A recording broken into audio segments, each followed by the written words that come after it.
আকাশে ঈদের চাঁদ, বাজারে কোরবানির পশুর ডাক, এই সবই ঈদুল আজহার চেনা দৃশ্য। তবে এই দৃশ্য এবার এক মুহূর্তে বদলে গেল আফ্রিকার দেশ মরক্কোতে। ৬ জুন শুক্রবার উদযাপিত পবিত্র ঈদুল আজহা উপলক্ষে এদিন বিশ্বের সব মুসল্লি পশু কোরবানি করে থাকলেও মুসলিম প্রধান দেশ মরক্কোতে এবছর কোরবানি না দিতে জারি করা হয়েছে রাজকীয় ডিক্রি বা সরকারি আদেশ। ৪ জুন বুধবার দেশটির ইসলাম ধর্ম বিষয়ক মন্ত্রী আহমেদ তৌফিক রাষ্ট্রায়ত্ত টিভিতে রাজা পঞ্চম মুহাম্মদের জারি করা রাজকীয় ডিক্রিটি পড়ে শোনান। এই ডিক্রিতে রাজা পঞ্চম মুহাম্মদ সাধারণ মানুষকে এবছর কোরবানি না দিতে অনুরোধ জানান। টার্কিটুডের প্রতিবেদনে জানা যায় এই তথ্য।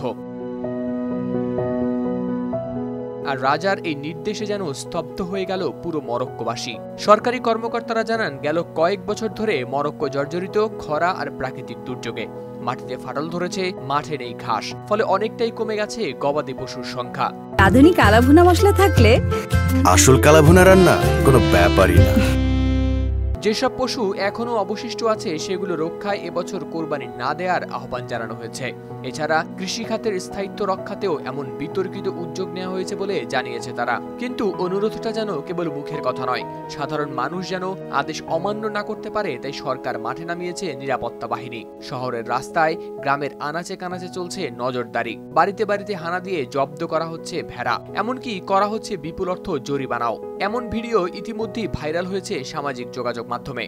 দেখা গেছে মানুষ ক্ষোভে ফেটে পড়ছে, কেউ কেউ বলছে তারা এই আদেশ মানবেন না, ধর্মীয় রীতি মেনেই দেবেন কোরবানি। অন্যদিকে কৃষকদের মুখেও হতাশার সুর। দেশটির কৃষি সংগঠনের প্রধান আবদেল ফাত্তাহ আমের জানিয়েছেন, দীর্ঘদিনের খরার কারণে কৃষকরা আগেই ক্ষতির মুখে পড়েছে। ঈদকে সামনে রেখে যে পশুগুলো তারা প্রস্তুত করেছিল সেগুলো এখন বিক্রি করতে না পারলে আরো বড় আর্থিক ধাক্কা আসবে। তিনি সরকারের কাছে কৃষকদের জন্য করেছেন ক্ষতিপূরণ দাবি। হারুদা শামীম, RTV।